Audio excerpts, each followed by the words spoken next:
నిఖితా కిసాన్ సేవా కేంద్రం హైదరాబాద్. రైతు సోదరులందరికీ నమస్కారం.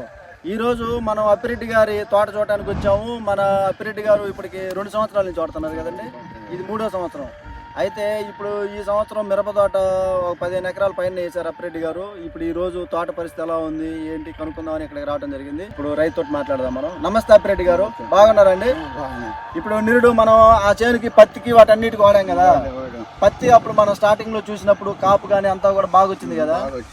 మనకి దిగుబడి వచ్చేసరికి ఏమన్నా వర్షాలకి ఏమైనా ఇబ్బంది అయిందా? లేకపోతే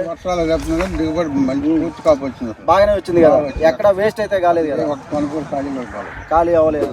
పత్తి వచ్చిన పత్తి కూడా క్వాలిటీకి వచ్చింది కదా. నిరుడు వర్షాలు కొంచెం ఇబ్బంది అయింది అనుకుంటా. గులాబీ రంగు పురుగు ఏం రాలేదు, గులాబీ రంగు పురుగు ఏం రాలేదు. ఇప్పుడు నిరుడు మీకు నీళ్లు కొద్దిగా ఇబ్బంది అని చెప్పారు. ఇప్పుడు దానివల్ల ఇంపాక్ట్ ఏమన్నా పడిందా మిరప తోటలకి?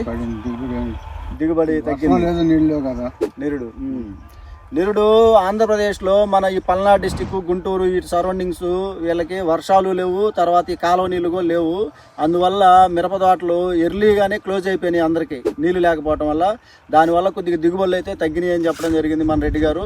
ఇప్పుడు ఈ సంవత్సరం పరిస్థితి ఎలా ఉందండి? ఇప్పుడు మీకు ఈ సంవత్సరం నీళ్లు కానీ అంతా ఎట్లా ఉంది వాతావరణం?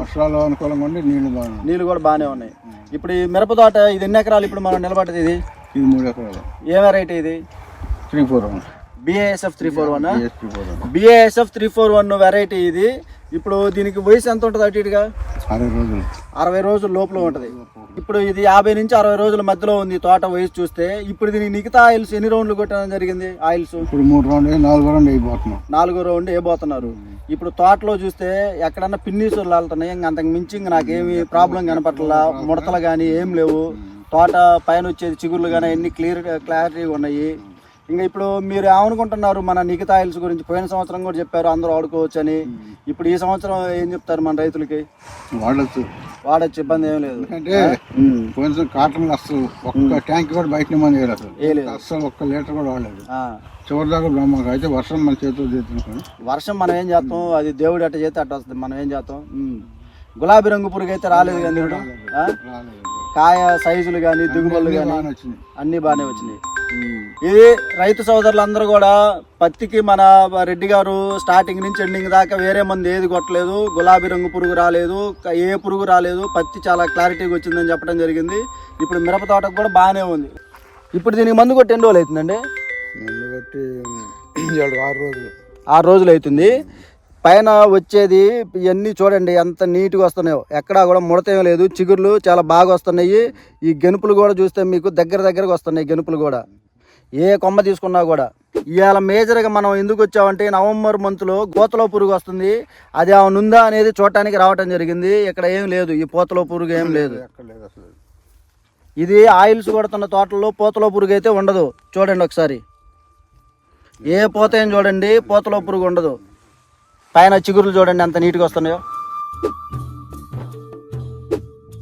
రెడ్డి గారు, ఇప్పుడు మామూలుగా మనకి రేటు కానీ ఇప్పుడు బయట కెమికల్స్ తోటి పోల్చుకుంటే మన ఓకే కదా, రైతుకి ఇబ్బంది లేదు కదా? తక్కువలో పడుతున్నాయి కదా. అన్నిటి కలిపి ఒకటే మందు, పురుగుకి, ముడతకి, గ్రోత్కి, దోమకి, అన్నిటికీ. దాంతో పాటు ఇంకొక అడ్వాంటేజ్ ఏంటంటే వర్షం గురించి మన స్ప్రేయింగ్ లేట్ అయినా కూడా ఇబ్బంది ఉండదు. తోట అయితే పాడైపోవటం ఉండదు. మామూలుగా అయితే 2 రోజులు లేట్ అయినా మన దేశం మొత్తం మళ్ళీ కెమికల్స్ అయితే 2 రోజులు లేట్ అయితే తోట అంతా పాడైపోద్ది. ఒక లేకపోయినా కూడా డ్యామేజ్ కావట్లేదు. డ్యామేజ్ కాదు, ఒక 2-3 రోజులు అదనంగా లేట్ అయినా కూడా డ్యామేజ్ అయ్యే పరిస్థితి ఉండదు పొలంలో. ఇది నేను చాలాసార్లు కూడా చెప్పడం జరిగింది. ఇప్పుడు మన మందులు 8 రోజులకి 10 రోజులు కొడతా ఉంటారు. ఏదన్నా రైతుకి కుదరక 12, 13 రోజులు, 15 రోజులు కొట్టినా కూడా తోట పాడైపోదు. ఎందుకంటే హెల్దీగా ఉంటుంది తోట. అది మన ఆయిల్స్లో ఉన్న అడ్వాంటేజ్. ఆయిల్స్ ఏంటంటే ఎప్పుడు కూడా మన పొలాన్ని తాజాగా మాయిశ్చరైజర్ అంటే మెత్తంగా ఉంచుద్ది అనమాట చేన్ని.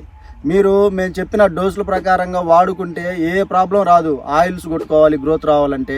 ఫినిష్ పటాస్ రీఫాము పురుగు ఉన్నప్పుడు కానీ వాటికి సంబంధించినప్పుడు అది కొట్టుకోవాలి. బీటీ స్పెషల్ నల్ల తామర పురుగు కానీ ఇట్లాంటి ఎర్రనల్లి అలాంటివి వచ్చినప్పుడు ఫ్లేమ్ కొట్టుకోవాలి. ఇలా డోసు మీరు అర్థం చేసుకొని కొట్టుకోవాలి. ఎప్పుడు ఆయిల్సే కొట్టకూడదు. ఆయిల్స్ కొడితే చేను పెరిగిద్ది మెత్తంగా.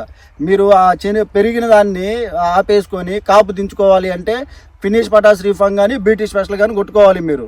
తర్వాత ఎర్రనల్లి ప్రభావం ఉన్నప్పుడు ఇది ఫ్లేమ్ కొట్టుకోవాలి కంపల్సరీ. మీరు డోస్తో పాటు ఫ్లేమ్ కలుపుకొని కొట్టుకోండి.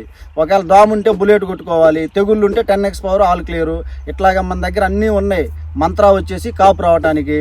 ఇట్లా మీరు ఈ వీడియోలు కంపల్సరీ చూసి దాని ప్రకారంగా కొట్టుకుంటే మంచి దిగుబడులు తీసుకోవచ్చు అని కూడా మీకు అందరికీ చెప్పడం జరుగుతుంది ఈరోజు. ఇప్పుడు మన ఈ సమాచారం ఇచ్చిన మన రెడ్డి గారికి మన కంపెనీ తరపు నుంచి ధన్యవాదాలు. నమస్కారం.